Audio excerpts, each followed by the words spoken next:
Good afternoon, everyone. I'd like to call our August 1st meeting to order. Could we stand for a pledge of allegiance, please?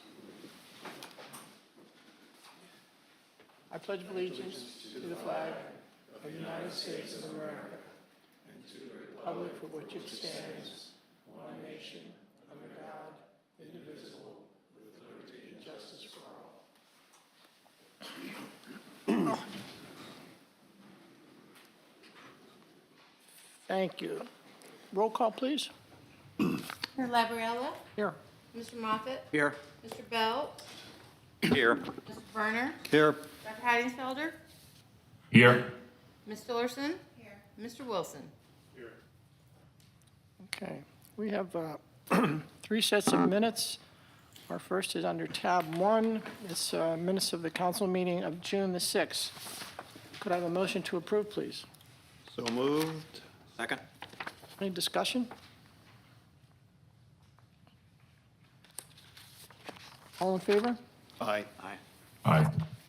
Minutes of, under tab 2, of the July 11th public hearing. Could I have a motion to approve, please? So moved, please. Second. Any discussion? All in favor? Aye. Aye. Aye. And finally, we have the minutes of July 11th. Could I have a motion to approve, please? So moved. A second? Second. Any discussion? All in I just favor? had a few little things that I sent to Stephanie and Petra. Okay, thanks, Michael. All in favor? Aye. Aye. Updates. We have a rather long agenda, so I am going to pass. John? So I just have a couple of real quick ones, I think. One, for those of you that don't keep up with current events, you should be aware that the extension of the plat for the Captain Sam Spit has expired. So that was back in July of 2022. We felt like that's probably what would happen, and it in fact has happened. So in July, yeah. It expired in 23. Yeah, we did it in 22. So the second thing has to do with the MUSC. There's been some public things about they've got to work with Seabrook and all this kind of stuff. And I guess what we should point out is that the settlement agreement that was reached between Seafields and Seabrook had to do with the construction traffic and the access points there. It wasn't for ongoing public use once the building was completed and so forth. And so for MUSC to use that same entry point into the property that they want to build their unit on, they're going to have to work with Seabrook to get the same sorts of things in place for the construction traffic. They've not yet done that, and so they're aware of the fact that they need to have that discussion with Seabrook. So that's kind of where we are on that. Okay? That's it. Oh, okay. Michael? Unmute. All right. I have a few quick things.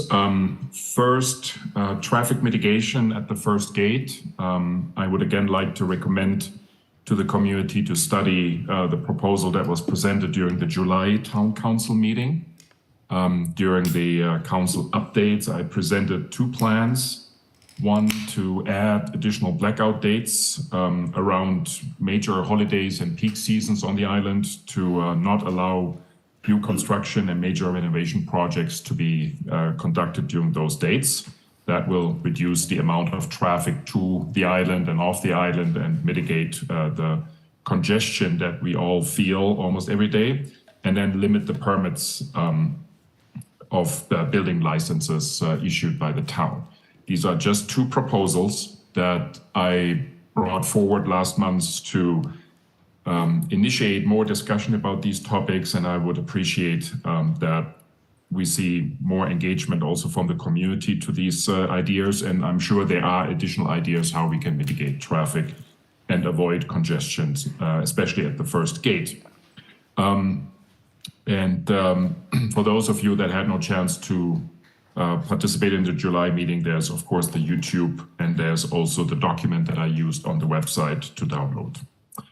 Second, during the last July meeting, we discussed about more permanent solutions to guide traffic at the first gate, and I would like to encourage us and the staff to really more seriously consider to hire a permanent staff member to help us guide traffic, especially onto the island in the morning hours. At the moment, we have people going there, but also we have experienced sometimes that people have been called off to other purposes, and then no traffic mitigation was able to take place. So I think it is time for us to seriously consider to add a position for that purpose. Together with my next topic, together with Councilman Berner, the town staff and the KICA staff, we have worked very diligently on a detailed plan to improve the safety at the Beachwalker Drive intersection with the Kiowa Island Parkway for the leisure trail, and also at Oyster Rake intersection into Kiowa Beach Drive. And we are at a point now that we can provide the ARB with these plans for their acknowledgement. I think I explicitly avoid the word approval here, while signs and warning lights will be placed on order very soon and then installed in the coming weeks. We will have a proper introduction and explanation by our communication departments then with it. Number 4, we will introduce a slight decrease of allowed speed, probably around mid-August. August 18th is the number that I was told. Something I also worked together with Councilman Berner on placing that 25 miles per hour speed limit between the Oyster Rake intersection and the end of the Mingo Curve when leaving the island, just so that we are safer at that important intersection where no stop sign now is in place intentionally. As I said, this will probably be implemented in August 18th, and also proper communication will go out to the community most likely next week. Number 5, Endel West project. I just wanted to highlight that a letter of support will go out to Riverstone and Chris Corrada as the responsible person, and I assume also to the Charleston County Council prior to their August decision to approve the planned development project that was put forward. And I hope that these letters will go out after today's town council meeting. I want to make a comment to Captain Sam Spitt. Similar to what John said, but I want to be a little bit more explicit. I think many community members have seen in recent IKiowa emails from Preserve Kiowa and also from the South Carolina Environmental Law Project that this preliminary subdivision plan has expired, linked to their efforts of legal dispute. I just want to clarify here, although I better probably say first that I am personally of the opinion that never anything should be built on this pristine piece of land. That's also why I voted no for the extension proposal brought to the Planning Commission on July 6th of last year. Second, I certainly thank the South Carolina Environmental Law Project for their engagement. I would have actually hoped that it would come to a legal decision on this matter. But most importantly, also similar to what John Moffitt said, we need to understand that this preliminary subdivision plan expired after 12 months on July 5th, independent from lawsuits and engagements of Preserve Kiowa. I just wanted to make this clear. And then last point, Mingo Point. I'm sure that both Russ and certainly Brad will make a comment here in a minute. I just wanted to make sure that the community understands that as it was contemplated in IKiowa emails last week and this weekend, suggesting, or probably stronger than that, that the town has recommended that the dock is being moved to the south. That statement is incorrect. During the PZA meeting in January about the first application for the new dock, a question was asked by a BZA member, just a question, if it would be better to move it south. That idea was actually picked up by a community member, I think a member from the Point community, to expand the existing dock towards the south. But there has never been, to my knowledge, a recommendation from the town representatives, town staff to move the dock. That was a proposal that we received from the resort. I just wanted to clarify that wrong statements made on IKEA. And that was it. Thank you, Mayor. Thank you, Michael. Just as a point to add to Michael's comments about the traffic, we will be having an interim planning session September the 11th, and there will be an agenda and there will be subjects, and this will be one of the subjects that will be discussed. Russ? Thanks, Mayor. Just one point, we have a big agenda. Michael took care of all my speaking points, so thank you, Mike, because it saves my voice. But I was very proud to participate last week, or on the 21st, I should say, in hurricane training. It was a really cool event that was held here in this room where all of the entities on the island, the resort, Kika, Toki, of course, EMS, fire, and the partners, all were here, and we mocked a Category 3 hurricane. What we would do, we mocked different events that happened. We mocked different emergency call-ins from residents, et cetera, and so forth. And it was really quite not a lot of fun, but it was very happy to see the camaraderie between all of the entities, and we worked together in this mock drill of what to do if we had a direct hit from a Category 3 hurricane. Made me feel a lot better, and the reason I wanted to bring it up is it should make you guys feel a lot better too, because we're practicing and training. Mr. Mayor? Thank you, Russ. Brad? Thank you, Mr. Mayor. Just to pick up on a couple things that have already been referenced. With regard to MUSC, Councilmember Moffitt alluded to the settlement agreement that was entered into, so there are still unresolved issues, as he noted. The one thing I would observe, and I hope we kind of on board, is that those requirements, the terms of that settlement agreement are pretty extensive, dealing primarily with traffic management and particularly hours and pacing. But there are also other provisions related to requirements to pay for any damage done, dealing with moving of bike lanes and then restoring those, tree mitigation, et cetera. So it's an extensive list of conditions that we as a town may want to consider with regard to our development projects, whether it's Andel West and encroachment or Beachwalker Drive and the upper and lower Beachwalker parcels. With regard to Andel West, that was already addressed. I would just note the date is Monday, August 14th for anybody that's interested.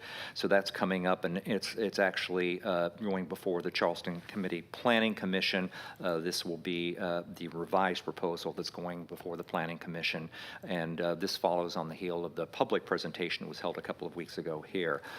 One other big development project that's not within the jurisdiction of the town, but is literally would be directly across the street, is that's gotten a lot of attention, is the Vohicket Marina Andel proposed annexation by the town of Seabrook Island, and it's going before the Seabrook Island Council on August 22nd so citizens who are interested in participating in that discussion, they will have an opportunity to do so. It engendered probably even more citizen engagement than any of ours have. It's been reported that there were more than 500 comments to the Planning Commission in objection, 30 or so in favor. Notwithstanding that, the Seabrook Island Planning Commission passed it by a 4-to-1 vote. There are other potential development projects. We're actually going to hear about one of them in a short while, the proposed medical village that would be just up the road across from where Rosebank Farms is now. We'll get an update on Seafields. A brief update on the work of the ARB task force. The task force is now entering its second phase following the comments and public meeting that was held. We've broken into three work subgroups.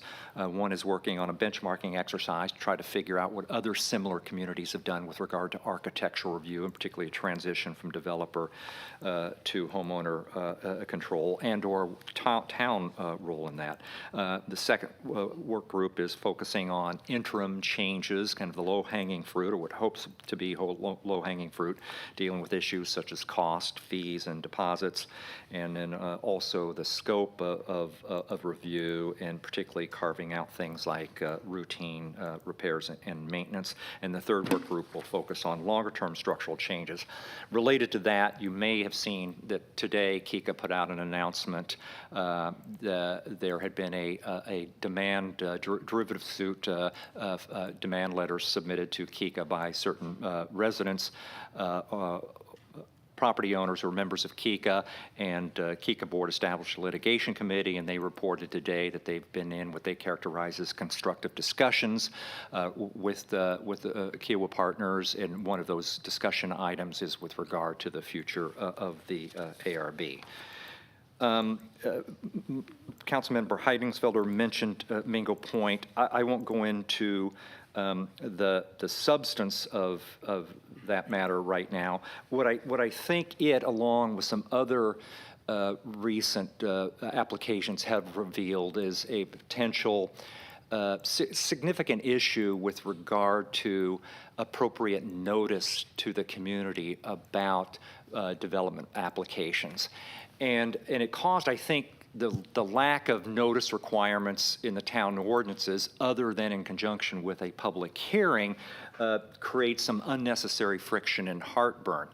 And in the case of Mingo Point, I think what the Point homeowners were concerned about was they received not notice of a pending application from the town, but from DHEC. And there was some issue as to whether, in fact, the town had already determined, I won't go into the whys and wherefores of that, but they were concerned the town had already determined that it was subject to administrative approval and therefore would not require variance or ordinance change, and that could happen at any point in time. The issue with regard to whether it's this, a site plan review for Upper Beach Walker and others, is if there is no notice requirement, it's difficult for affected property owners to protect their interest, because if an application is filed, there's no notice, the town determines it's subject to an administrative review, there's no notice of the approval other than to the applicant.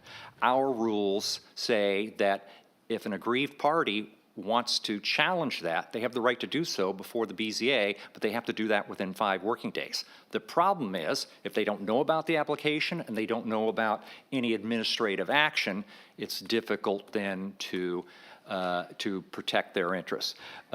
Councilmember Berner and I were talking about this earlier. We've got to think through how best to address that.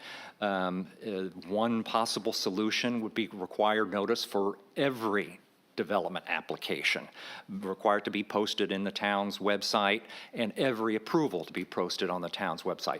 Maybe that's too burdensome, maybe that's too much, maybe that's unreasonable. Then where do you start the line drawing? But we'll have further conversations about that. But the issue right now is a real one for property owners with respect to any administrative review undertaken by the town, since any administrative review is inherently challengeable and it involves zoning, it's to the BZA. So you have to know about it to be able to challenge it. The other issue, and I won't belabor this because it's another conversation that Councilmember Berner and I had, I think there are some issues that we need to address or resolve with respect to the process the town is required to follow pursuant to its ordinances, and I won't cite each and every one of them, with regard to the authority to enter into contracts, the authority to obligate funds, and the authority to actually expend funds. And so, again, I will have a further conversation about that and come back to the council at a subsequent time. The last issue I want to raise is one that the community may not be broadly familiar with. I don't know if it'll be addressed in citizen comments or not, but it's unfortunately the case that the town has now been sued by a homeowner for failing to comply, at least the suit alleges, to comply with a FOIA request. That was with regard to a memorandum prepared by the town attorney. There has also been a request which was denied for a memo that I prepared following the May 6th, town council meeting at the request of my fellow council members that raised a number of questions with regard to the presentation that the town attorney made at that time. That request was also denied.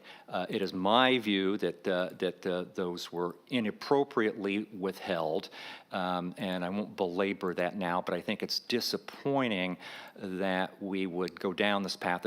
The town staff would take the posture that that matters which were discussed and explicitly waived at the May council meeting, and I was the one that offered the motion or what was a broad subject matter waiver, rather intentionally would walk back from that. But I know there's differences of view of that, and we're not going to resolve those here and now, and I suspect that will have to be resolved by a court. But I think that's very unfortunate that it's come to that. Thank you, Mr. Mayor. Thanks, Brad. Stephanie? I only have 2 updates. One is that hopefully by the end of this week, you all, along with the Public Safety Committee, will receive a copy of what we plan on pushing out next week, which is an RFP for policing services. And this way, this will give you guys an opportunity to comment on it, and then, of course, the Public Safety Committee to comment on it. And so our director, Craig Harris, has been working on this, and so we will have a copy to you guys by the end of this week, just for your information, but we plan on pushing this out next week. And finally, our website is almost there. The hope was to release it today, but we have a couple of things that we're making some edits to. So I have talked with our communications manager, Aaron, and our goal is to do a soft release, maybe possibly towards the end of next week, but the following week. So we do plan on releasing that this month. That's Thanks, it. Steph. Joe, anything? No, sir. Citizen comments. I have a list, so. Do you want to go off your list first? The 3 checks that I have circled. Oh, they're the only 3 that want to have comments? All the other 27 They don't? they just signed up that they're here. Oh, Now, after that, there may be others, but you have your 3 first. okay. Mrs. McElvain.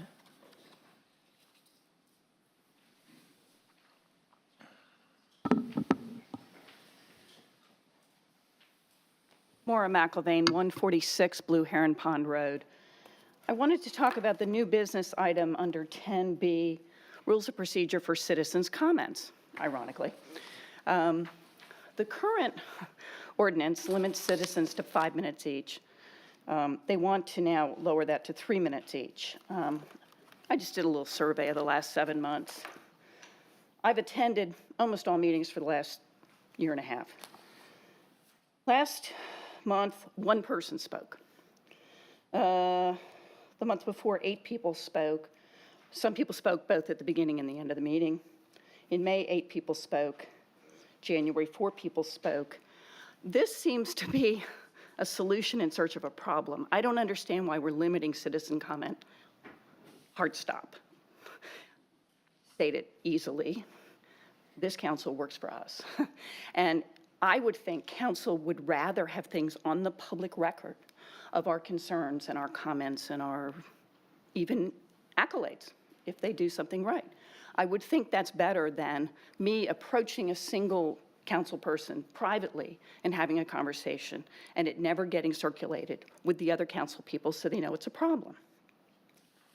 But given the number of people who speak and given the number of people, this being an exception, who usually attend meetings, citizens who usually attend meetings, this is not a problem.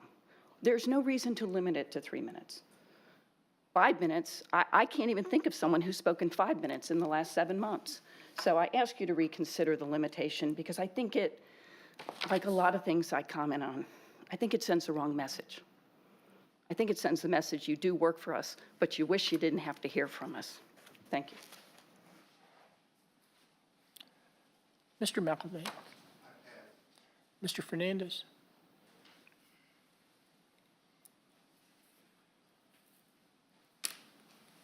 I have to state your name and your address. Alex Fernandez, 418 Snow Egret.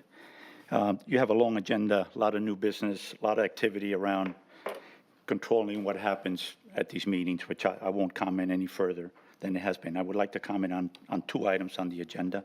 One with reference to the professional services and the right for the mayor or his designee to really come to a decision of that there's only one sole source of professional services that would do the job for the town. And I understand that, you could be in that situation. Highly unlikely, because today, with a competitive business world, I think you find there's a lot of people out there that do a lot of business. But in any event, what I would ask in this ordinance is that you do some, have some comments with reference to disclosure. It is very vague with reference to, okay, who participated, who are the companies that participated, who quoted, what they quoted, what the rates were, even though the mayor or his designate may come to a conclusion that at the end, there was really one company that the town wanted to hire. I think there's got to be a clause in here with reference to more disclosure of what the process will be like. The second item that I wanted to talk about with reference to the discussion on the alternatives out there, Kiawah Island Parkway and Beachway Drive. All the 3 estimates that were shown do say that they do not include the building and the land costs of the Kiawah Island real estate property. My question is, have we received a appraisal for that property, an independent appraisal? Do we have independent appraisal so that we understand what we're talking about? We do have one. I see people shaking their heads. Yes. Okay, but that hasn't been paid public. Those appraisals haven't been made public. So, but are they available to the public so we can see? No, we're still negotiating. We're still negotiating per FOIA. No, they're not available at this time. Okay, but we do have 2 independent. Yes, sir, we have 2 and independent. so that we understand what we're talking, because it doesn't. Correct. And then the last thing I want to mention is, it was about 18 months ago that I was here, and I said that, we have ordinances that protect me not leaving my bike overnight, that can be seen from the road, or my beach chair not be seen from the road. But we were lacking an ordinance that protected what I believe is the largest asset that Kiawah has, is our trees, the tree protection. When I mentioned at that time, I remember ex-Councilman Parker said to me, not to worry, this is the top priority for the town. It's going to happen. Well, here we are 18 months later, and we still don't have a tree protection ordinance. I almost have to come to the conclusion that we're just waiting for the last parcels to be, cleared and trees be taken from Kiawah for us to have a tree protection ordinance. It's just hard to believe that we don't have one in this town. This is not inventing the wheel. Certainly, there are many municipalities that have tree protection ordinances in South Carolina, around the United States. So I don't understand what the hesitation is of the tree protection ordinance for a town. Like, again, I comment, we're just waiting for the parcels to be cleared for them to pass a tree protection ordinance. So I would hope that the council puts that as a top priority and get that done. Thank you. If I can just comment, Mr. Fernandez, the Planning Commission is working on a tree protection ordinance, and if you like to get more information, I'm not sure if they have a draft or not, but you can get with Mr. Taylor, and he can provide that information for you, but they are working on it. We have 2 presentations today. I have had the opportunity to meet with, Michael and I have had the opportunity to meet with Mr. Skirchek a number of times now.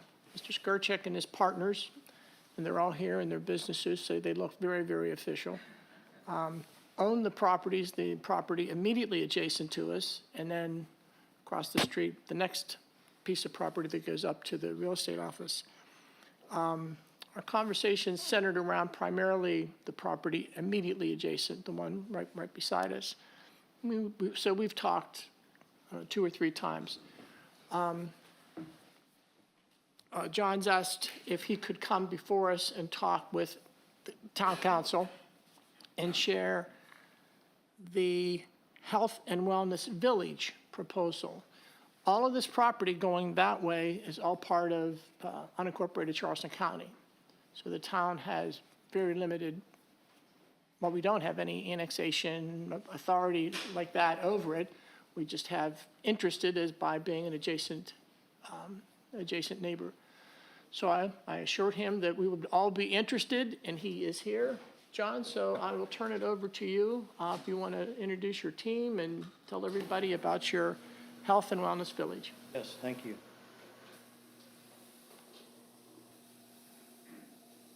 Had a white vanilla folder here. Do you have that?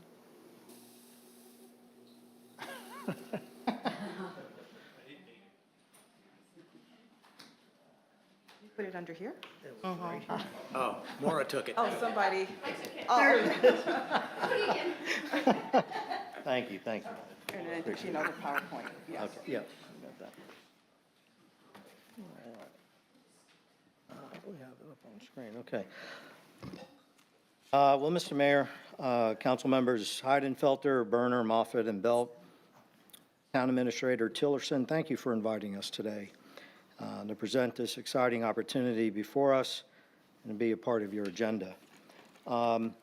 Before I introduce the team to you, just like to state my name. My name is John Skirchek, one of the owners of this project, along with my partner who is here today, Jim Galowski, who you will hear from in just a moment.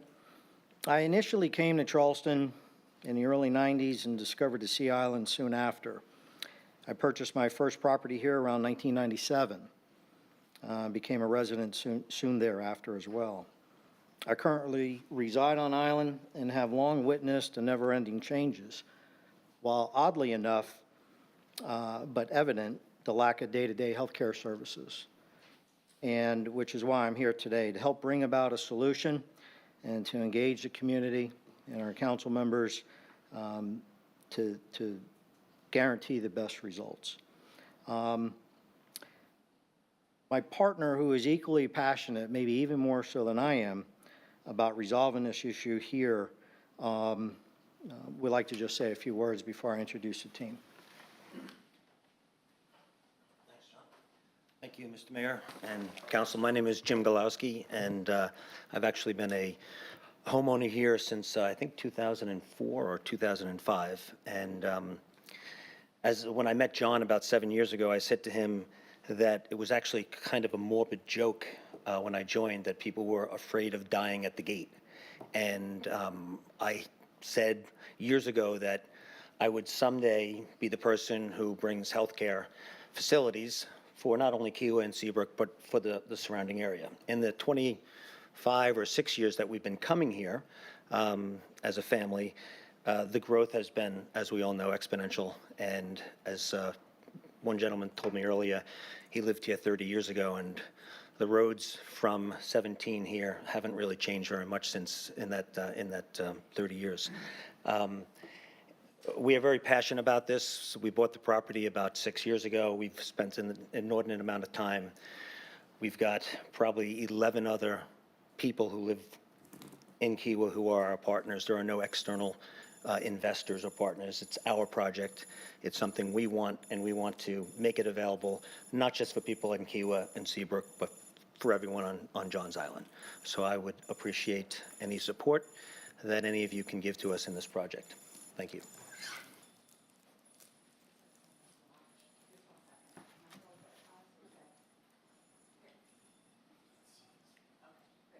Anybody else? Mr. Mayor, we have prepared a slide presentation, which is up on the screens now, and the larger monitor. And just before we get started, I trust that you've had an opportunity to maybe peruse this, but I'll go through it just in the interest of time and the time slot that we've been allotted. But I'd like to introduce some of our team members that are here today.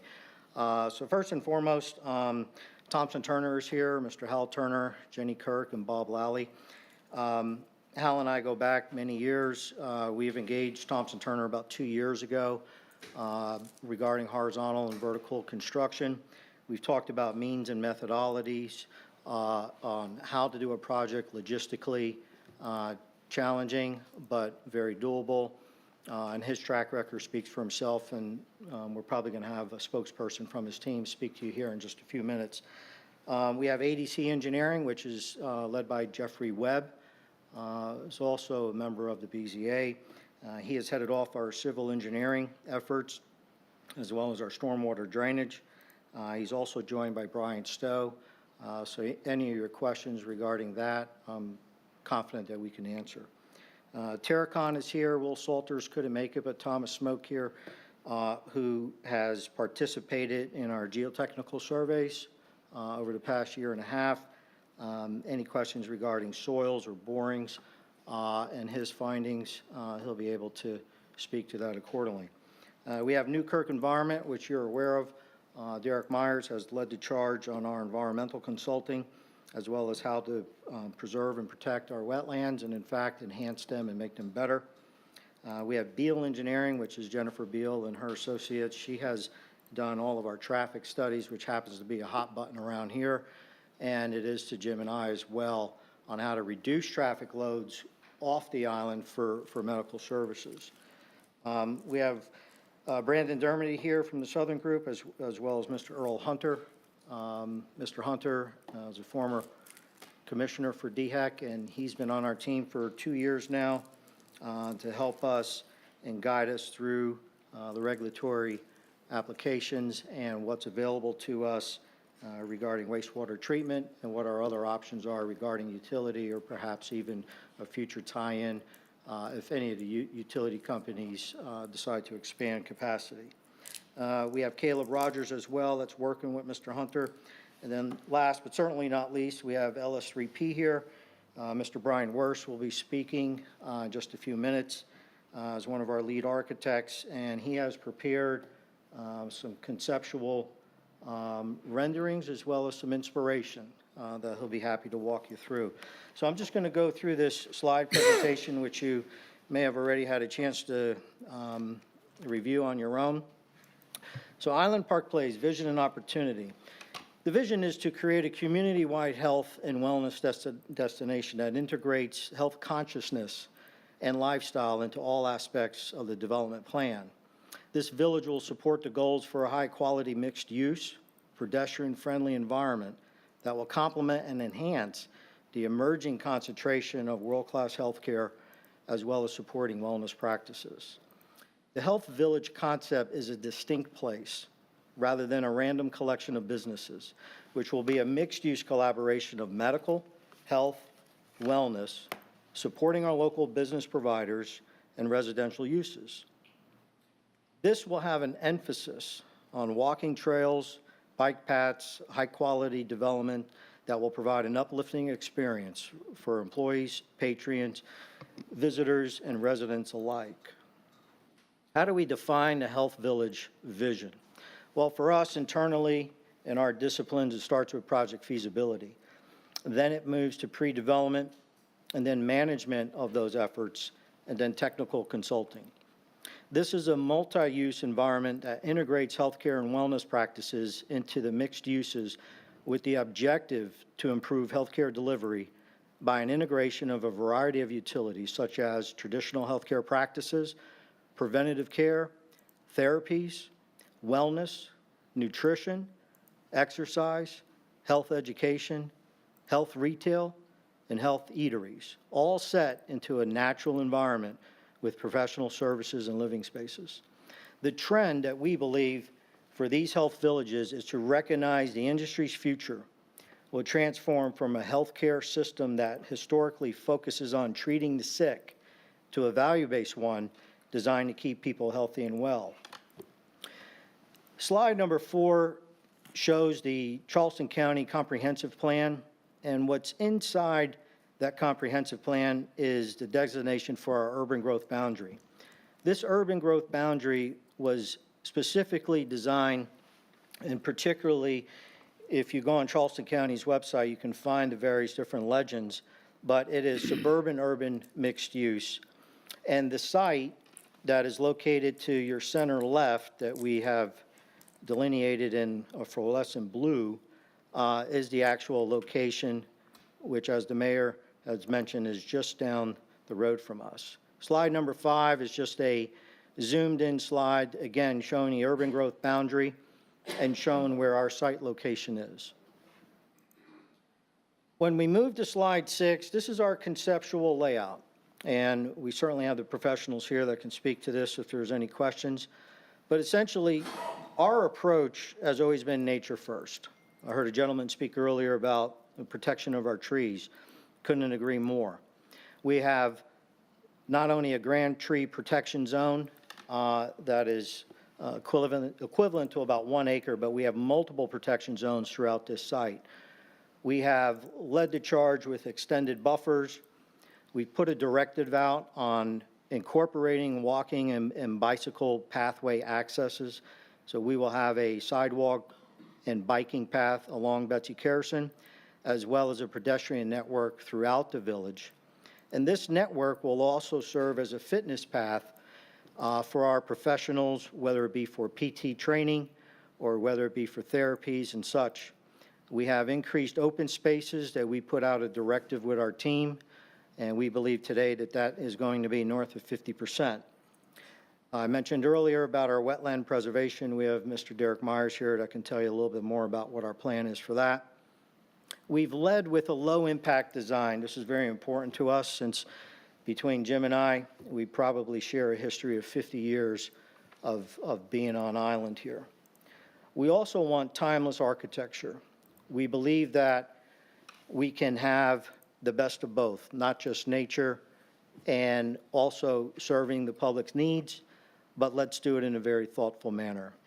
And last but not least, we want to create outdoor healing zones, and we can go a little bit more into that further down the presentation. The Health Village project benefits as we see it. So politically, and this is something we have to talk about, it provides convenient access to healthcare services. It provides economic development. It embraces the urban growth boundary and comp plan. It benefits all people, and it reduces traffic loads off of Johns Island. The construction values of the project are to design first with healthy buildings, so sustainable, LEED certified designs, a nature first philosophy, as mentioned earlier, a holistic approach to embrace every visitors, not another gated community. Lead with an organic master plan so that these buildings can be tucked into the trees and into the natural topography, and then provide walking access in a pedestrian-friendly manner.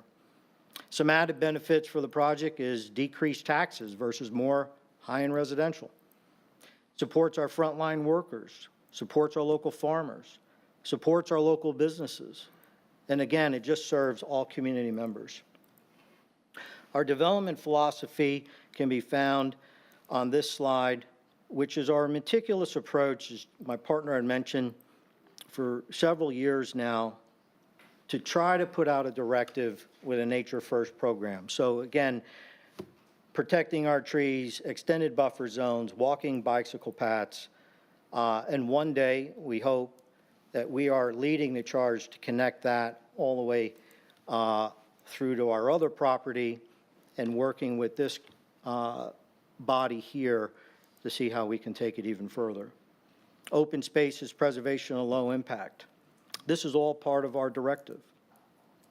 This will actually promote more professional business practices into the Health Village concept that provides an overall quality for the healthy lifestyle experience. We have limited our footprint to preserve all these natural elements, and we believe our team has done an exceptional job. Our team information and some of their work history can be found on slide number 9. So we provided it straightforward so that you can feel free in your own time and at your convenience and leisure to take a look at what they have done so far. Before I conclude this presentation, I want to go ahead and bring up a spokesperson from Thompson Turner that can just share a few words about some of the directives we put out early on to start building our team accordingly. This is Miss Jenny Kirk. Mr. Mayor, members of the council, thank you for having us here. Again, I'm Jenny Kirk. I serve as the Director of Strategic Planning for Thompson Turner Construction. And I think he mentioned before, I'm joined by Hal Turner. Hal is the Turner and Thompson Turner. He's one of the owners of the company. He has over 40 years of building experience across the state of South Carolina. Also with us is Bob Lally. Bob, it serves as our project executive for our healthcare division, and I'll talk to you a little bit about some of the work that he's done across the state. If you don't know anything about Thompson Turner, we are a general contractor, construction manager licensed in 18 states across the Southeast. But most of our vertical work, we focus in the South Carolina communities.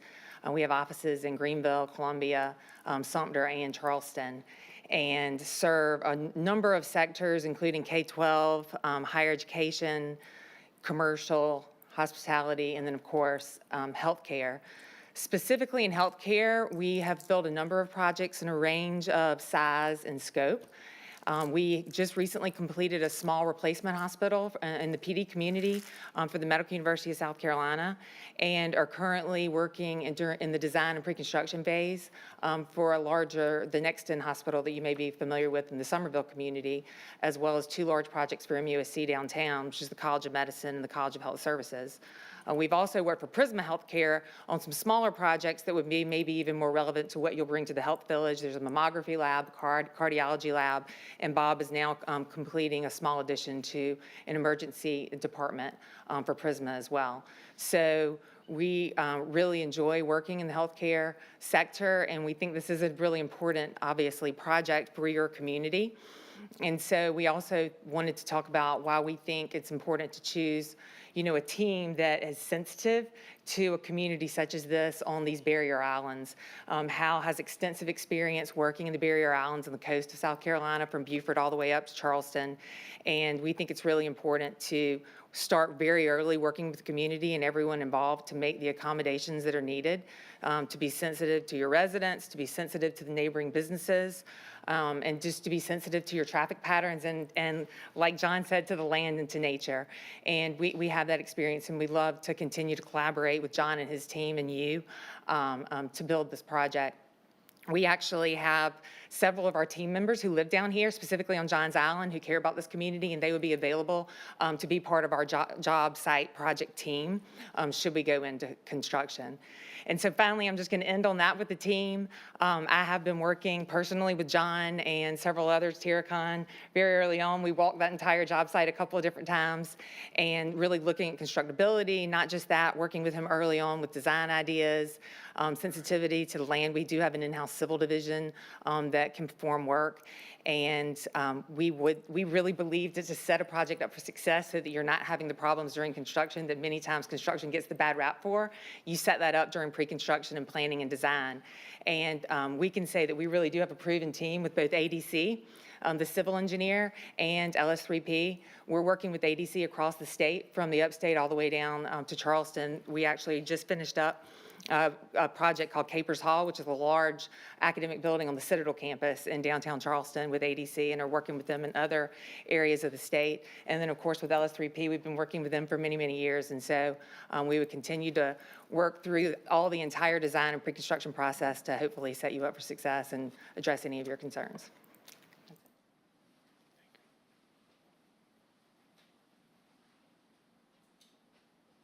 Thank you, Jenny. What I'm going to do at this moment, just before we close out very quickly, Mr. Mayor, is I'm going to bring up Ryan Wersch from LS3P. He's prepared a couple of conceptual renderings that he would like to walk you through. Again, some initial ideas, some inspiration he's been able to draw from, along with some guidance for ourselves. And I think, Ryan, we have a...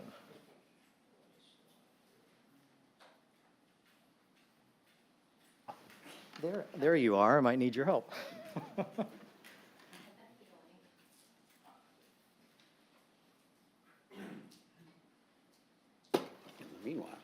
Meanwhile, are the renderings? For them, no.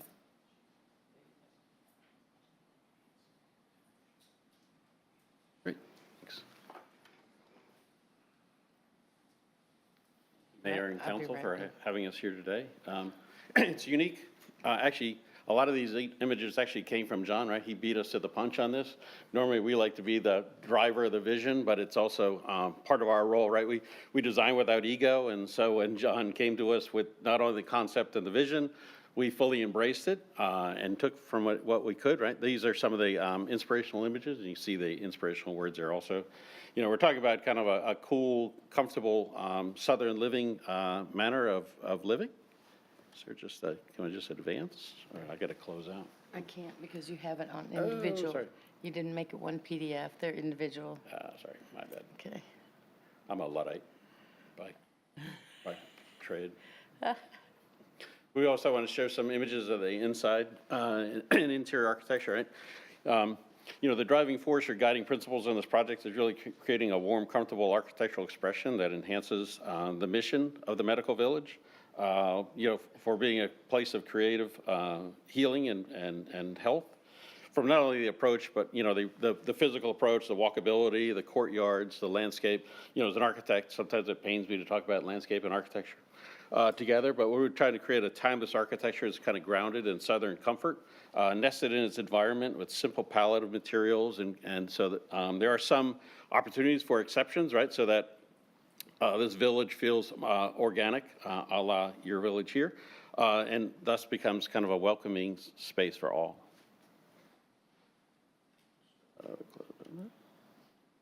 And then we created just a couple of quick concepts, just a couple of quick concepts of the buildings themselves, right? These are initial ideas. Which on, shows? oh, sorry.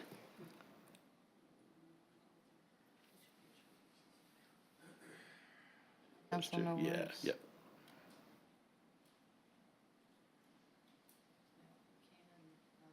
Yes. Oh, good, all right. And then you can scroll Yeah, down cool. to that Great. if you want to see those. That way they're a little bit closer. Yeah, so there's some additional images. Ah, look. It's a beautiful town hall designed by Brian Wurst. And then some of the other buildings, you know, that we're looking at, right, that kind of mimic and/or were inspired by the previous vision of kind of simple form expressed in natural materials. And the idea that you kind of transfer through garden or courtyard spaces. Each of these buildings kind of incorporated an outdoor space, which is kind of a breakout space for the employees and/or for the folks getting treatment there.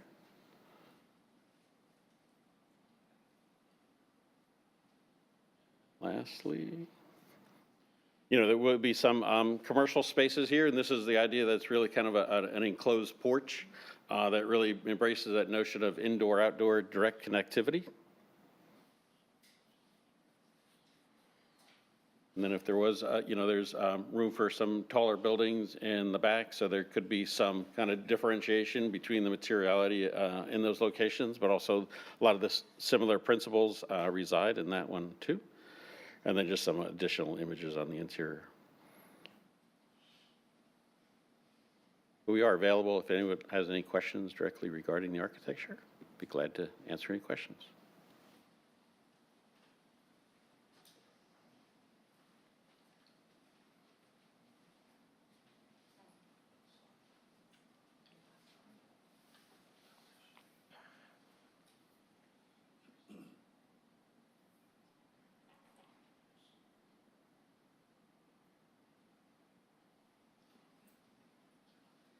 Thank you, Brian.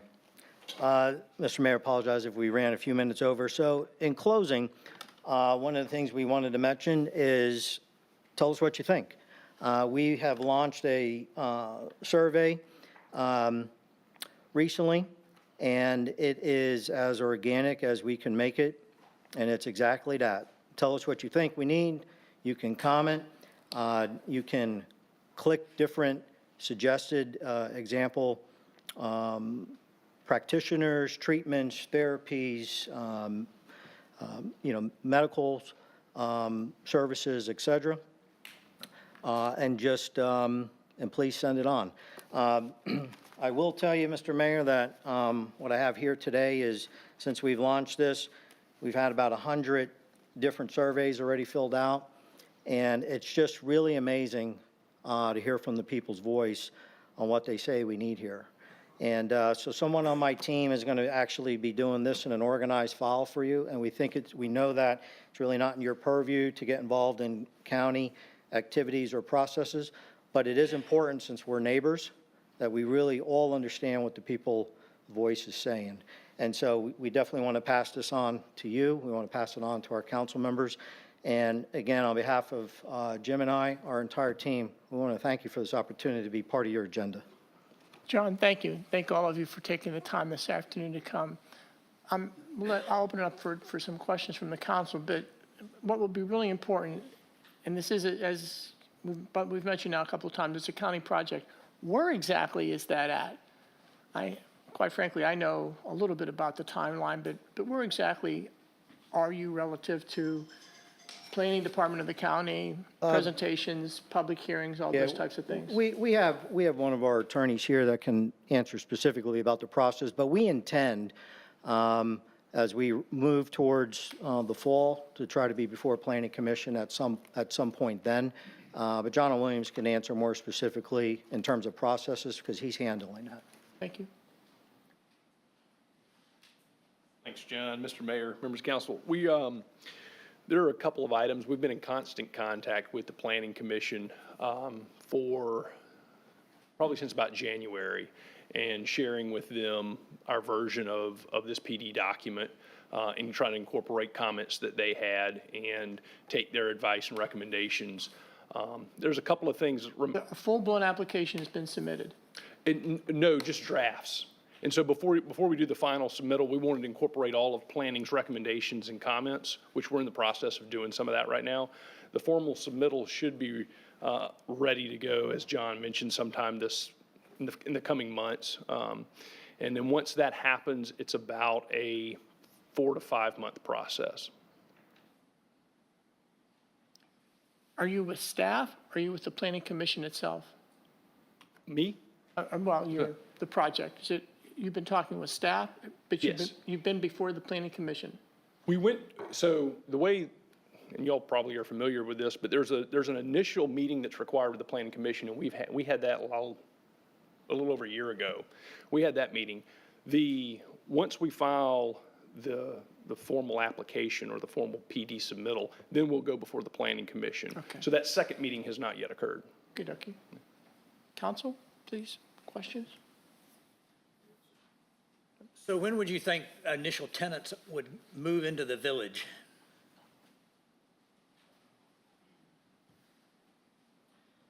Well, as Jim has mentioned, we have just great traction verbally with multiple practitioners who would love to come in there. A lot of them are locals.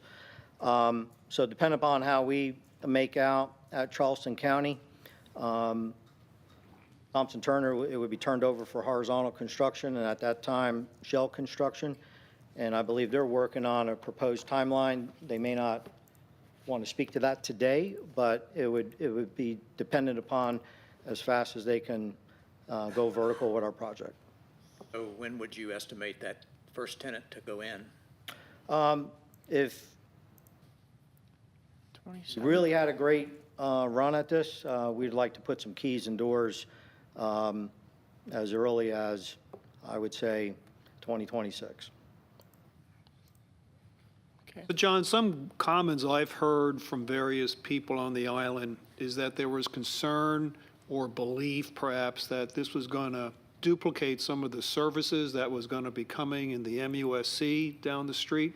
I didn't get that feeling from what you guys just presented, but I would ask you if you can embellish on that a little bit more, what you can see different than the MUSC. No, we see this as a very complementary effort, and we do have someone here that's in the healthcare regulatory sector that can speak to some of the things that we know MUSC is going to have to go through. So just full disclosure, my wife and I were one of the first supporters for the CON with Dr. Patrick Cawley to obtain the CON to do the MUSC stabilization unit. So we fully support it.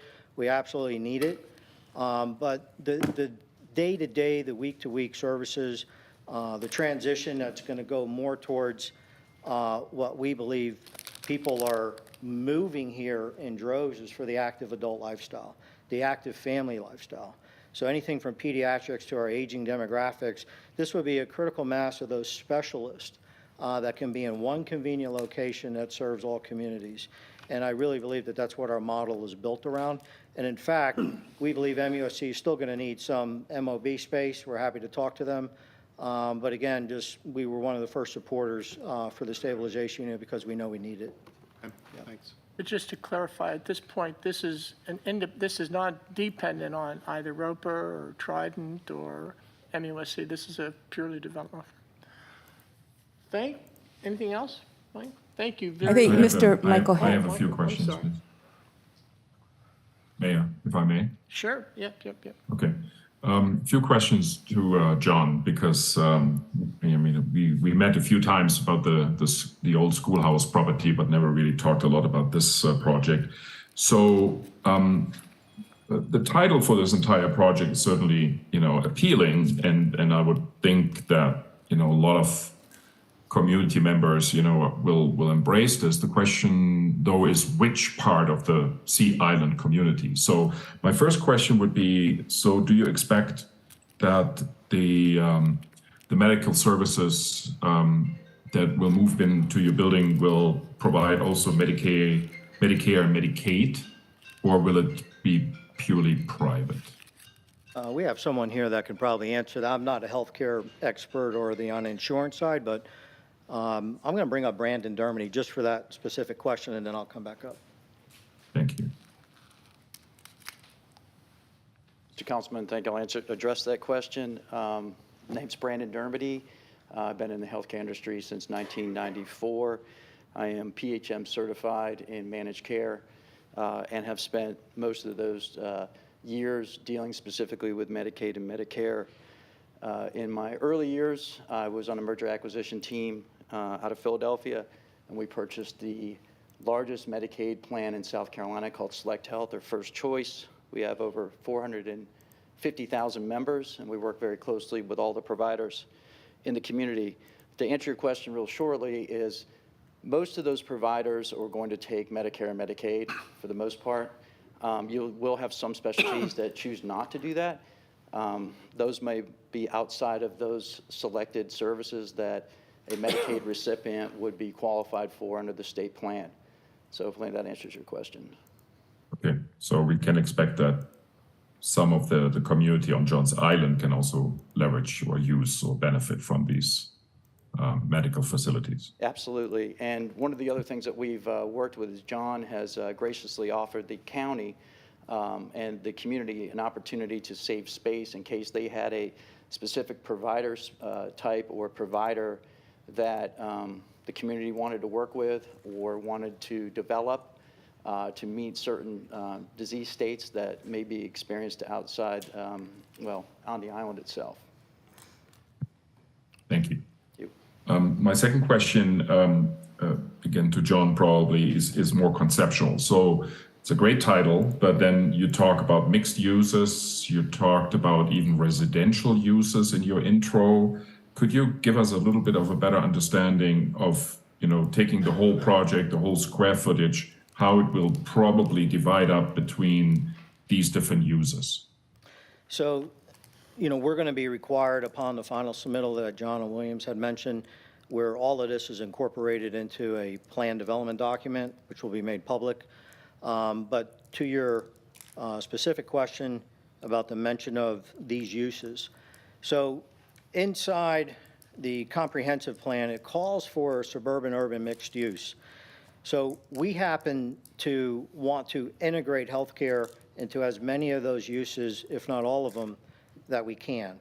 And so we believe we've come up with a fabulous blend to where if we were just to do a residential application, we could almost view this as a downzoning because the building footprint that you see on the site plan is far less than the rooftops that would be by the housing plan. So that being said, we believe that we have probably a I would say close to a 60%, if not just a touch over for direct medical services. We probably have a balance of 20% that goes towards health retail, health commercial. We have some fabulous farm-to-table eateries that would love to come in here.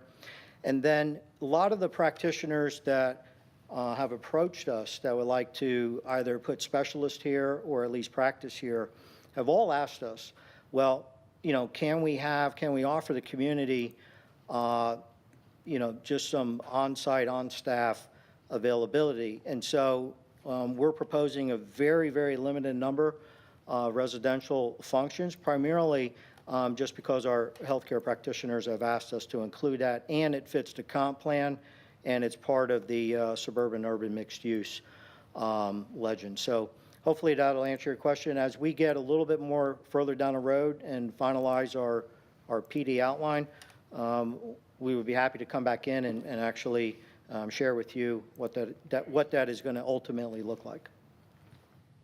Okay, so what you're saying is that probably more than 50% of the entire square footage will be used by medical services? Yes. And the rest will then be for retail, restaurants, and residential? Yes.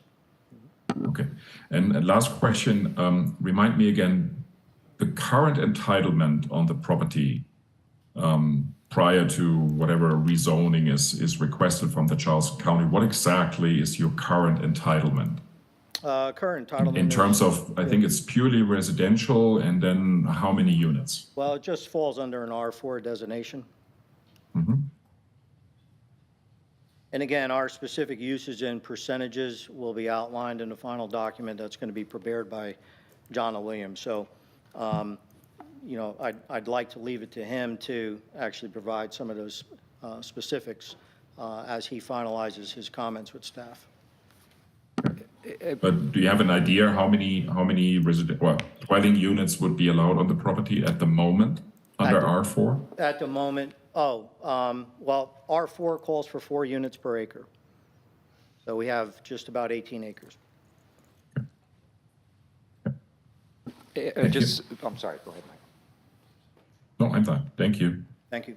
Just, John, one kind of follow-up question in that regard. What is the total planned square footage right now, where you are? I know that's evolved a little bit over time. It's evolved. I think when we went before Planning Commission workshop, some of the early calculations took the R4 designation, 3 units an acre, and just calculated north of 200,000 square feet. We have significantly reduced this, and we think we're going to wind up somewhere around 160. 160. So, give or take. So.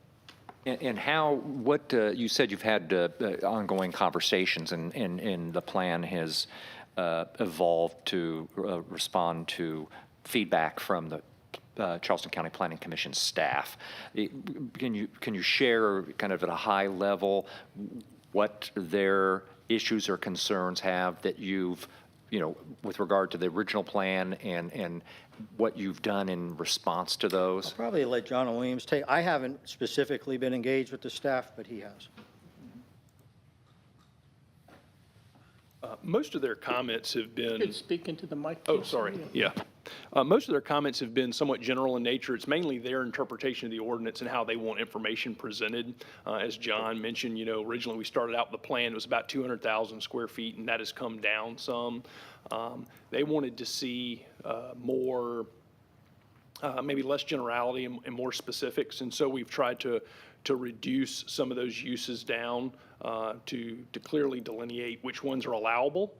They want to see, you know, a good table or spreadsheet of what's allowed, what's not allowed, what's allowed by right, what's going to be an exception, what would be the conditions to allow something like that. So we've really tried to make the document more concise and clear about what will be permitted. And to that regard, and it kind of follows up from Councilmember Heidingsfelder's questions. And I assume this will become in your PD application, but I assume that will list out all the permitted uses, and at this time, do you anticipate any, requesting any permitted uses beyond health, wellness, residential, and some restaurant types. I mean, I guess the question is, how constrained is that list going to be? Sure. So what we've tried to do is use the defined terms that Charleston County already has instead of coming up with our own. And so sometimes those defined terms, the definition may appear more general. You know, if you want to establish a pharmacy, for example, that really falls under retail services, which is probably broader than we would like, but we're trying to use the terms that we're given and work within those constraints. And so the plan or the idea hasn't changed at all. It still wants to be a medical retail or a health retail, but we don't have defined terms in Charleston County's ordinance that narrow the focus that much. Okay.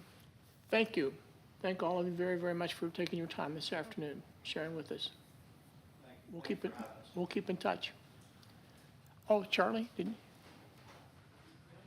you? Of course. For you, sir, absolutely.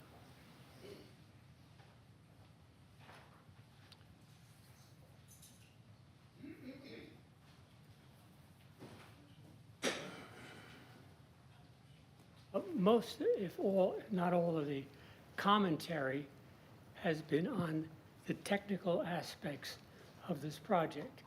And I think it's been very well defined. In the presentation, you say this project embraces the urban growth boundary. What I saw is that it abuts the urban growth boundary and on the wrong side. Is that correct?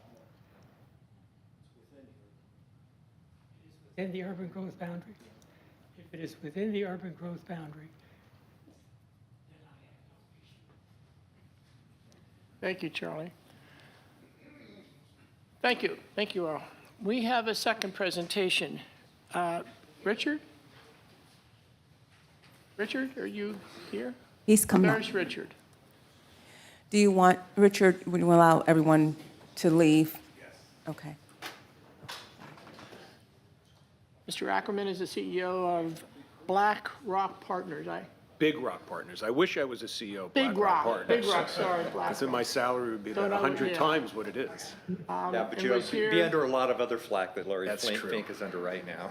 Richard was here a while ago that we talked about his project, and I think he has good news, but. Yes, well, thank you guys for taking the time, Mayor, City Councilman, administrators. We are happy to announce that last Thursday, we issued $215 million municipal bond offering for the construction and permanent financing of the Seafields projects. So it's been a long time coming, very difficult bond market, as you probably are aware. But because of the quality of the site in Kiowa, and of course the developer, we were able to overcome tremendous obstacles to get this thing financed. So I just signed notice to proceed for our contractor. So we'll start to see people out there in the next weeks. Foundations first, some more dirt moving next. Foundations in the fall. The building is going to be made out of steel, and the steel is going to be assembled off-site. And so probably around January, you'll start seeing steel coming on the site, and it'll be assembled. So you'll see a lot of building come the first quarter of next year. Completion's about 24 months, hopefully no hurricanes. Occupancy then, say fall of 2 years, fall of 25. We are right now, we have 70 out of the 90 units reserved, so we're close to full already. We expect that when we start getting under construction, we'll be sold out hopefully within the next first 6 months and create a waiting list. Wonderful. Wonderful. So anybody, any questions? Thank you very much for taking the Welcome. time to do it. Thank you.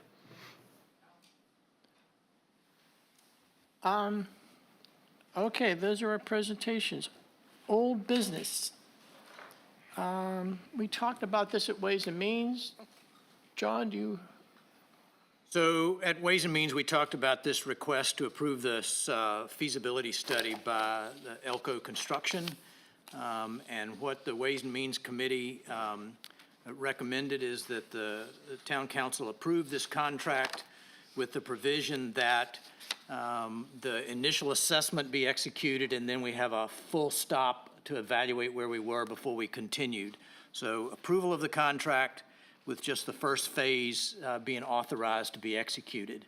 So that was the recommendation to Town Council. So I would move that we adopt that. Very good. Is there a second? Second. Any other discussion on this issue?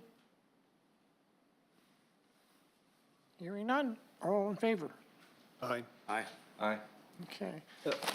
Mr. Mayor, it's not related to the motion that we just approved, but one issue we discussed in Ways and Means, what wasn't really appropriate for Ways and Means as to whether it would require a resolution and/or ordinance that would like staff to come back to us with regard to is whether or not we should prohibit, regardless of what happens with regard to this feasibility study, kayak use at the bridge for two reasons. One, given the fact that it's explicitly, although apparently the Greensfields, the county that ministers the Greensfield funds, says it's okay, it's actually not a permitted, expressly permitted use under our agreement with them. But more importantly, I think it's the consensus view of Jim Jordan and others that most of the damage that occurs is from dragging kayaks through the marsh. So if we could restrict the public access to truly the passive activities, walking, hiking, fishing, and crabbing, we might at least make some interim progress on restoring the health of the marsh. So I think along those lines, I think we talked about having something prepared for the next council meeting to actually put that to a vote. Yes, I'll work with the town attorney and Mr. Jordan on putting something together if we're able to do that and bring it forth next month. Good. Very good. The next four items, tab 5, 6, 7, and 8, these are second and final readings, and I would have take a motion for approval of all of them as a consent agreements. So moved. Second. Okay, any discussion? So again, these are items A, B, C, and D. Any other discussion? All in favor? Aye. Aye. Aye. New business. Tab 9. This is a resolution to adopt the Town of Kiowa Island volunteer policy. Stephanie, do you want to? I would turn this over to Dr. Hedenfelder, if you like. He was instrumental in putting this volunteer guideline together. We had our town attorney as well as our labor attorney review it.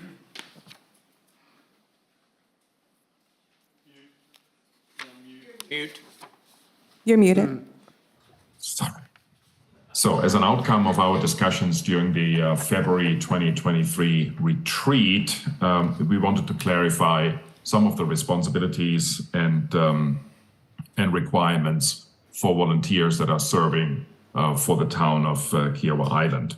So we started drafting this guideline that really outlines the general requirements, but then also how volunteers are recruited and selected and then appointed, just to be more precise in how we want to see this process being done across the different committees, commissions, and boards. By doing so, we left it to the chair of these different commissions, committees, and boards to basically define their detailed rules and mission statement that they then use when going through volunteer recruiting and proposing the appointment of new volunteers to their board, commission, or committee. This draft went then through an intense review by Stephanie, Joe Wilson, and I believe an HR consultant, Stephanie. And this is basically the consensus outcome from these discussions over the past couple of months. Okay, very good. We need a motion because this is a Right, yeah, could I have a resolution. motion to adopt? Motion to approve. So moved. Second. Any other discussion? I think what's on the 3 pages or 2.5 pages is well drafted and well thought out. The only issue, and I don't know if this is directed at you, Michael, or Stephanie, is it discusses volunteer recruitment and appointment, but not the circumstances in which removal may be warranted. And the one particular one I'd be focused on, I do know there's a note, there's a sentence here that there's no enforceable obligation for the volunteer to attend. Well, we could certainly make that a requirement. The concern is, and this has come up in the context of other volunteer organizations, if you have a board member and they don't ever show up or don't ever contribute, that presents problems both with regard to a quorum sometimes, but also puts additional burden on other commission or board members. So the question is, should there be a circumstance or situation in which whether it's the council or the organization and entity itself and or the chair could seek removal of a member of that body in those instances in which they're simply not showing up? I believe what we can look at, so in terms of this being a guideline, we actually have charters for each committees. And I believe in the charter, I have to go back and look, I think we may have something in there that discusses removal, and it's in the charters of the committees, of each of the committees. We had this in the early on draft, Brad, but then decided to basically leave this with the chair in his responsibility, also to avoid that we are interfering with, those critical bodies like the BZA or the Planning Commission. But it is the task for the chair of these groups to well define in their mission statements and guidelines how to handle these topics. And additional that with regards to, I'll look at the charters, but council members, of course, at any point, you all can remove a member for lack of attending. And I believe, this may have happened once, but that is something that council can do. You don't have to put that in a guideline. That's just that council can remove any committee member at any point because you all appoint them. Then my recommendation for a modest amendment would be to strike the second sentence in the second paragraph of general requirements, because this actually says there is no enforceable obligation. So I think that sentence is both contradictory and unnecessary, and then I would strike the however in the third sentence and just pick it up from there. Well, it is about undertaking particular tasks. But then, as you see in the next paragraph, there are clear requirements or expectations, I will call it probably, for the volunteers. So as much as we cannot, demand from a volunteer to perform a certain task, for example, joining a work group or delivering some content, etc., but he or she has to obey to these rules and expectations. But that would still be true if you remove that sentence. Yeah, I would think removing that sentence doesn't hurt anything. It probably clarifies a little bit. Yeah, because I don't think we want somebody to be able to read this as your policy says you can't enforce an obligation to attend. Right. Well, it's not my Particularly policy. if it's in our policy. if there's something in the. That's fine. Does that have a consensus? Yeah. I'm with that too. I would think take that out, yeah. Okay.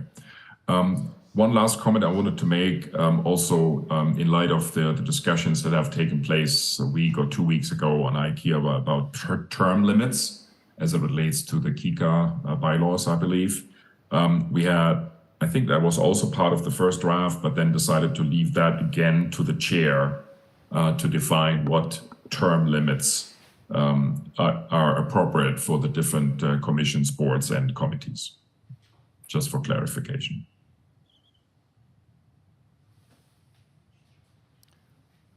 Okay. Okay. Is it the intent that every volunteer would get a copy of this, initial it maybe, and as part of their onboarding?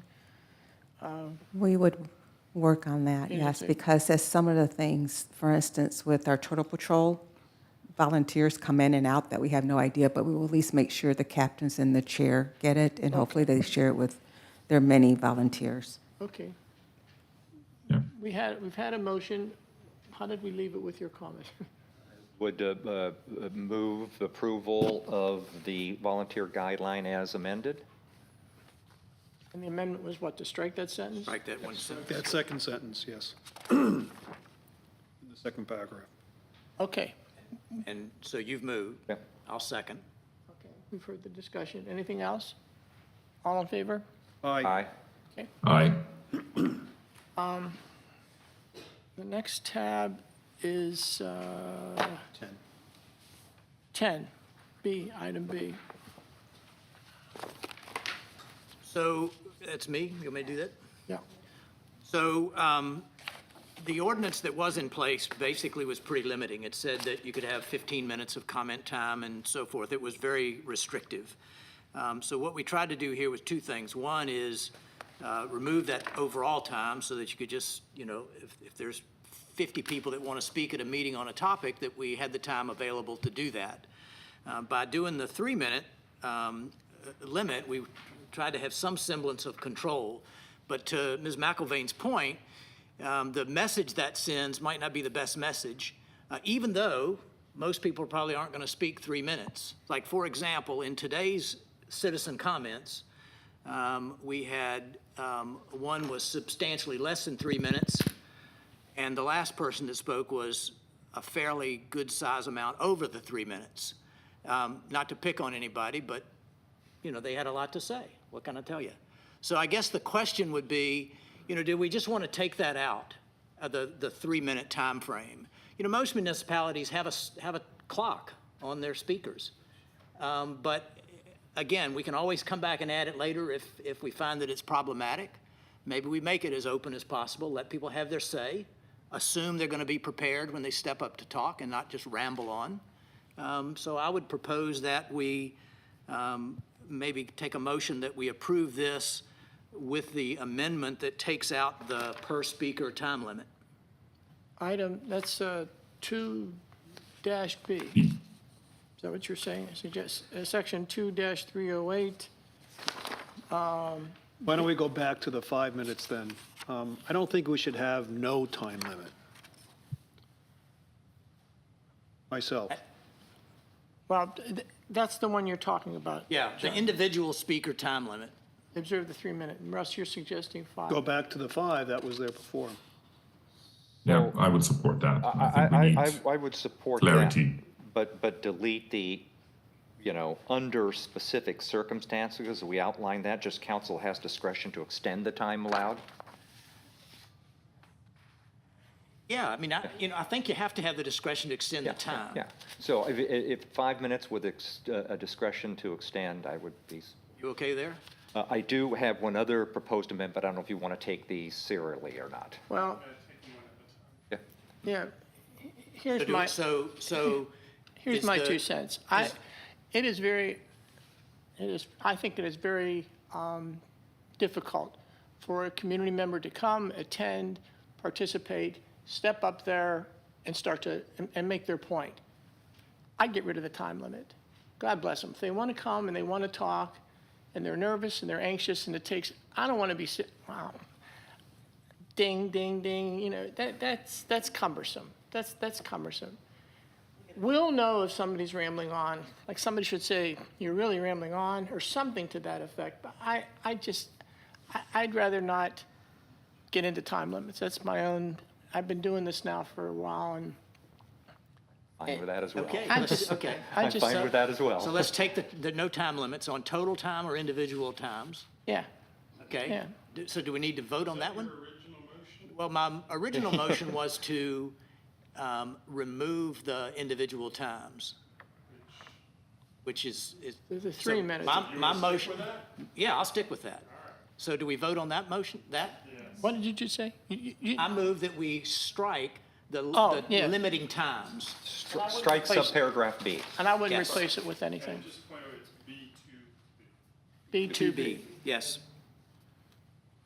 Is that? Yeah. On So that? we vote on that one? Michael, did you second that motion with no time limit? I'll second that. If I did before, I'll do it again. Okay. Okay, so did. Brad made the second. So Brad's, we got a motion and a second. Any further discussion relative to striking B2B? In other words, no time limits. No, I support that. Okay, all in favor? Aye. Aye. Aye. Okay. Now, if we have another amendment, do we do another, and so you had another one, Brad? I have another proposed amendment. I suspect this one is, it may be a little bit more challenging, but under the first sentence, under C, under, under 308C, during the citizens' comments, council will listen only. I know you've made that point previously, Councilmember Moffett. Two things. One, I respectfully disagree with that, but probably the... Sorry, Brad, where are you at? Oh, C. Yeah, I'm with but you. the more problematic thing is it's somewhat inconsistent with the provision below, which says you can ask questions and we can answer Take questions. C out. Just take it out. Okay. So does That that kind of- mean we're going to be able to respond? If somebody stands up there, I think the practice has been, if somebody stands up there and asks a question, that we answer it. Fair enough. How about if it's just not a question, if it's their comment? I don't think there's no question. I mean, I don't think we debate points of view, but I think if they have a specific question, then Well, I don't really care. I'm just pointing it out because we have debated occasionally. I think my opinion is debate is not appropriate. Answering a question that's asked of the council is Okay. probably appropriate. Yeah. I mean, take what Alex was asking. We responded to his question about the appraisal. I think that's very appropriate, Agreed. right? But, making further comments is something for later. So again, not to pick on Alex, but if, Alex said two things in his issue about trees. Number one, he commented that he thought it had taken an inordinately long period of time to get the ordinance. Correct. Okay? That's a statement. That's his opinion.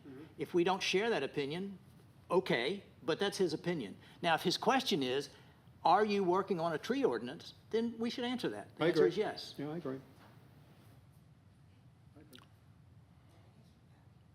Yeah, and you did. Yeah. So, okay? So then I would propose that we leave C in there, but with additional remarks that we are, of course, answering explicit questions.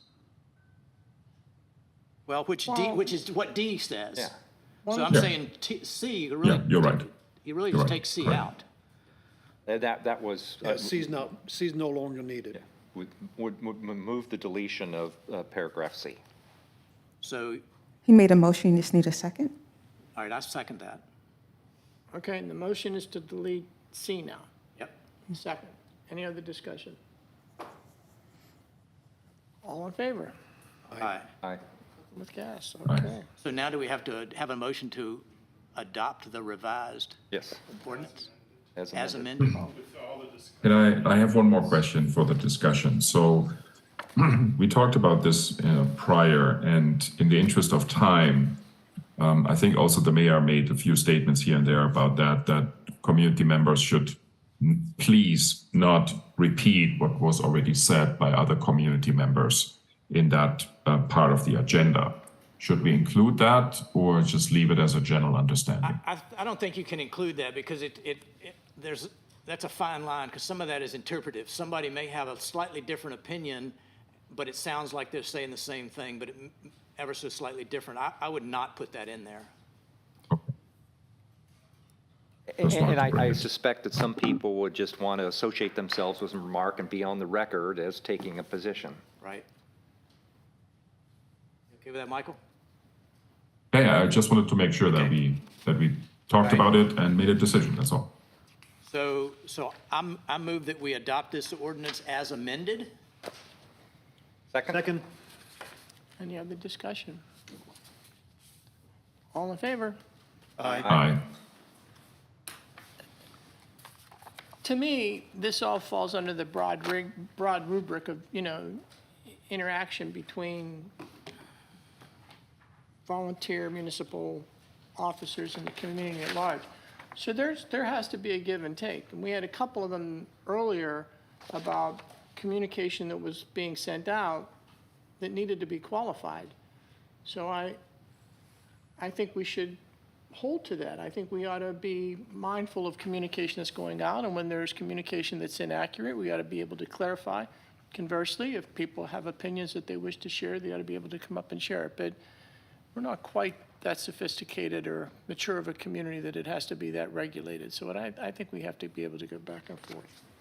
As one who had the distinct displeasure, that's quite the right word, of testifying for Charleston County one time, that the 2 minutes is very offsetting, off-putting, annoying, and quick.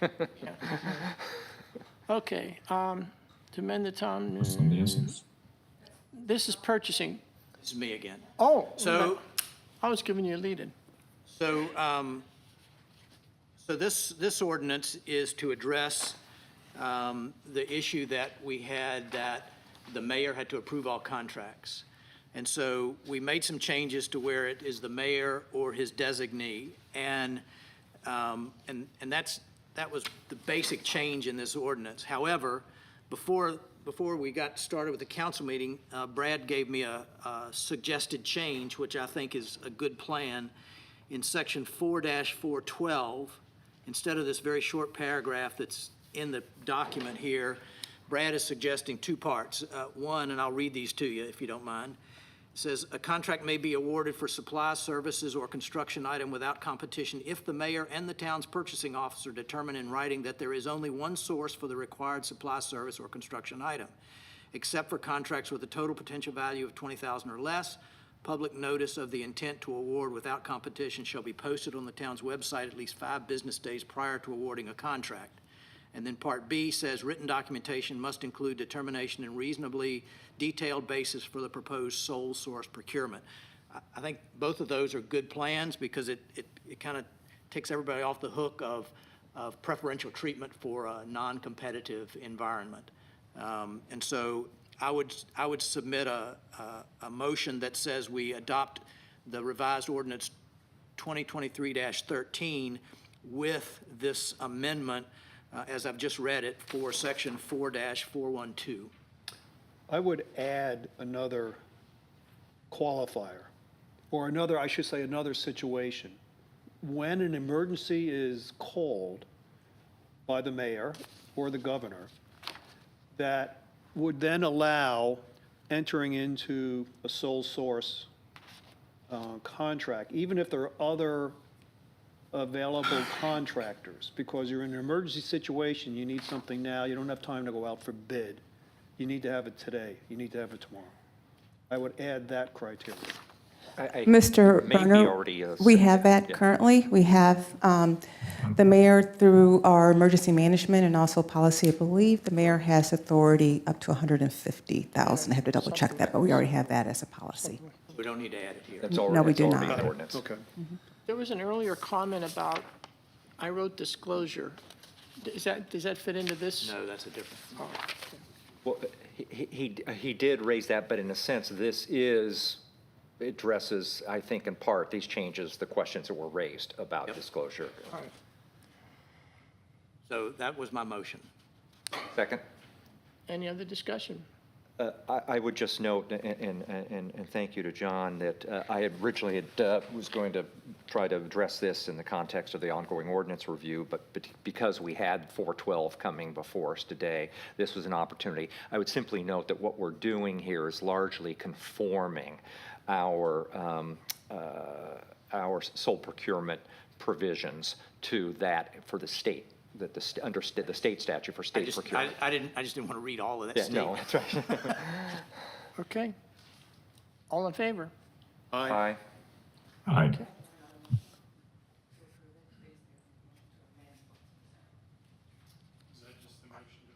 That was the motion to approve the amend, oh, we didn't amend, yeah. So that was the motion to amend.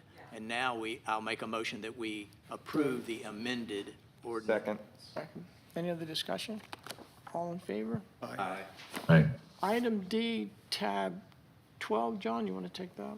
So Occasionally, over the past year or so, we have engaged the services of Ross Appel, and it was raised as to whether or not we needed to have a letter of engagement with Mr. Appel's firm for ongoing work. And so we talked about this at the Ways and Means Committee, and the Ways and Means Committee recommended that this be adopted, but with some changes or additions or clarification, and I believe there were 4. One was, there was no mention in here if and how Mr. Appel billed for travel time. The second was a conflict of interest test. A third one was changing our firm's point of contacts to our firms, meaning Mr. Appel's firms, only points of contact shall be town's mayor, town administrator, town attorney. Rather 3. And then contact with regard to matters having to do with the town. It was related to the matters under this, pursuant to this engagement. Pursuant to this, okay, I couldn't read my writing, yeah. So I guess the question is, one is we've got a question on how he bills for travel that we don't know the answer to. So do we hold this until we get that answer and do it next month? Do we do it now? Do we adjust it after? So you have a motion from the Ways and Means to approve, to recommend to Town Council to approve the agenda with the recommended 4 changes. So we go back, staff go back and say, we make the changes. So you all are saying, Okay. you're authorizing the mayor to sign it as long as those 4 changes are Okay. addressed. All right, so I so move So you're making the motion to adopt this with those changes. with those changes? You're making, his motion is to accept Ways and Means recommendation with the 4 changes. Is there a second? Second. Okay, any other discussion around with this? The only other item of discussion that we discussed at Ways and Means is that this is essentially entering into, the council is authorizing entering into a contract.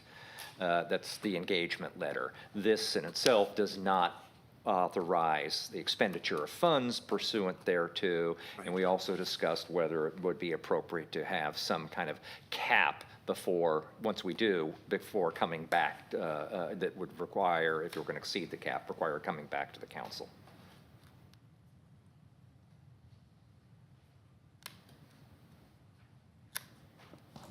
Are you asking council to discuss if they would like to add a cap?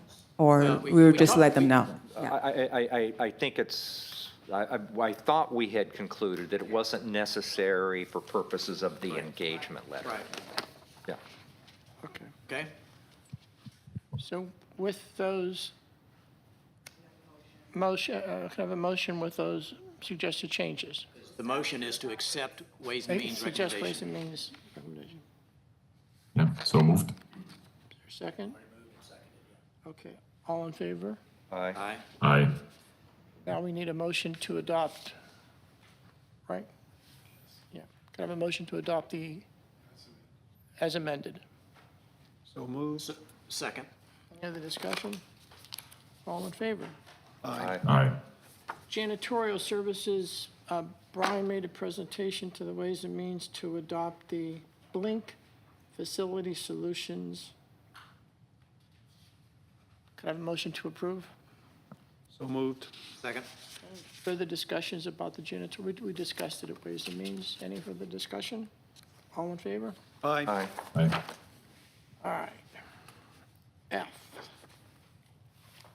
Steph, do you want to talk about this? This is, Yeah, I have Dylan here, and Dylan can come on up. He has a PowerPoint presentation, which I don't know if it's all ready, set and to go. But what I want to do is to, let me see, make sure I'm looking at the right one on the agenda, because we have 2 items on here. I think this one is the This is the Andal Andal West. West. The roundabout. Yeah. So probably during the the last town council administration, there was discussion in regards to a roundabout versus a traffic signal. In Kimberly Horn's comprehensive traffic study, at that particular location, they had recommended a traffic light. And so that report, of course, became available to the public, and a number of people we heard from said, well, we don't want a traffic signal there, so we looked at a roundabout.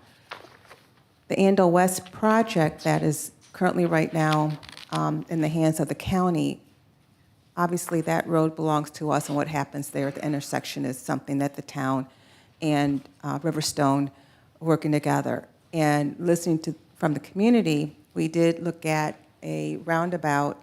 We did not design it, but we asked Dylan to take a look to see if a roundabout would make sense at that location. He will show you that we believe it will make sense at that location. We have since given that idea to Riverstone. They will be the ones designing it at the review of Kimberly Horn in terms of make sure it meets all the requirements. One of the things that I will send to you all, I'm sorry, I think I forgot to give it to Petra, but at some point, we're going to have, we drafted an infrastructure agreement. In that infrastructure agreement, the requirements there in terms of who's responsible for paying for it, all of that is outlined in that agreement. And we will ultimately bring that agreement to you all for your review and for your approval. But I wanted Dylan to at least discuss with you guys kind of the roundabout and why it came about, so you have some idea. Yeah, just as a point of, to clarify, the prior council, your predecessors, went through this with Dylan, and as part of the evolution of Andale West, concluded that the roundabout would make most sense, best sense, out in front of the Andale West project. We thought that as this thing is picking up steam, and we're going to be we may be writing a letter of support and everything, all of you need to know what it was that your predecessors had agreed to. So that's what this is. There was never estimates, there was never dollar figures, there was never design. You know, all of this is conceptual, but I just wanted to make sure you all understood that this is what we had, John and I and the other three members had agreed to, thought that was the best plan versus a stoplight. All right, can y'all hear me all right here? Michael, you got me too from there? Okay, perfect. So Dylan Turner, I'm with Kimberly Horn and Associates. Our business address is 115 Fairchild Street, Charleston, South Carolina, 29492. So this is the Kill Island Parkway at Andale West Development Roundabout. Want to go over a general timeline of like how did we get to where we are right now in now August of 2023.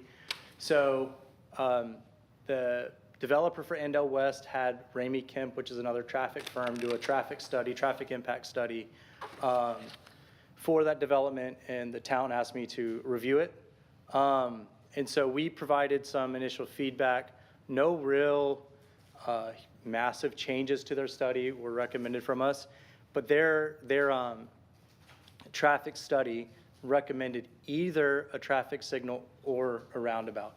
It didn't take a firm stance on either, so then the town kind of asked us to look at it a little bit further. So in 2022, whenever we did the corridor study, so 21, 22 doing the corridor study for the town, which was all the town roads and the Kill Island Parkway, those intensities were then included in the, when we say intensities, it's the square footage of the buildings. So those land uses and intensities were included in that corridor study for the town. And then 2022, 2023, developer for Andale West kind of updated the land uses, changed some stuff. So Ramey Kemp then updated their traffic study because it had to go to Charleston County, because as far as I'm currently aware, that property is still going through Charleston County, I think. So it had to be done for Charleston County for their permitting. So once again, acceptable, few minor comments, still no firm, is this what a signal or roundabout. For a traffic signal to go in place, typically you have to meet traffic warrants. In a roundabout, you don't have to meet warrants. So what those warrants are is a certain amount of vehicles for 8 consecutive